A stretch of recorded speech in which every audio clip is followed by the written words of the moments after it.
শেখ আহমদুল্লাহর অপরাধটা কি আসলে? কেন তার পেছনে শাহবাগী বাম আর সেকুলাররা উঠে পড়ে লেগে আছে? তাকে কেন বারবার এস আলমের সহযোগী বানানোর চেষ্টা করা হচ্ছে? আহমদুল্লাহর অপরাধ, তিনি এদেশের শিক্ষা ব্যবস্থা নিয়ে কথা বলেছেন। কারণ কিছু সংখ্যক ইসলাম বিরোধী মানুষ এদেশের শিক্ষা ব্যবস্থাকে শরীফ আর শরীফা নিয়ে একদম নোংরা করে রেখেছেন। বর্তমান সময়ে যাদের দায়িত্ব দেওয়া হয়েছে তাদের মধ্যেই ইসলাম বিরোধিতা স্পষ্ট। কিছুদিন আগে তিনি তার ফেসবুকে লিখেছিলেন, ধর্মপ্রাণ মানুষের সন্তানরা কি পড়বে তা ঠিক করবে চিহ্নিত ধর্মবিদ্বেষীরা। এটা শহীদদের রক্তের সাথে সুস্পষ্ট বেইমানি।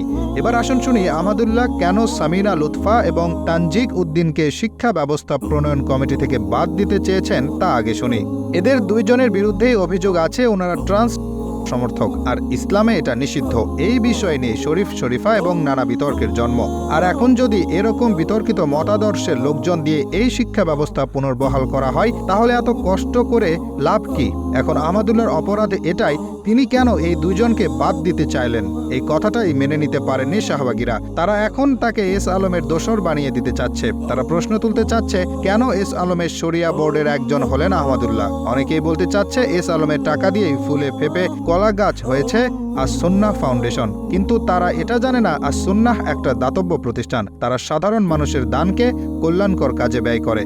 বন্যার সময় খেয়ে না খেয়ে তারা পানিতে ঝাঁপিয়ে পড়ে, মানুষের ঘর বানিয়ে দেয়, খাবার পাঠায়, অত দরিদ্রদের রিক্সা ভ্যান কিনে দেয়, গরিব অসহায় মানুষের পাশে দাঁড়ায়। তারা অন্যান্য দাতব্য প্রতিষ্ঠানের মতো প্রতারণা করে না, একই গরু বারবার দেখায় না। তাই এই অপশক্তি এবার আহমদুল্লাহর পেছনে লেগে আছে। অথচ আপাদমস্তক ভদ্রলোক এবং মানবতাবাদী একজন মানুষ আহমদুল্লাহ। দলমত নির্বিশেষে মানুষ তাকে ভালোবাসে, সম্মান এবং শ্রদ্ধা করে। কিন্তু আজ ইসলামের পক্ষে কথা বলার কারণে তিনি হয়ে গেলেন ভিলেন। এদেশে অবশ্য এটা নতুন না।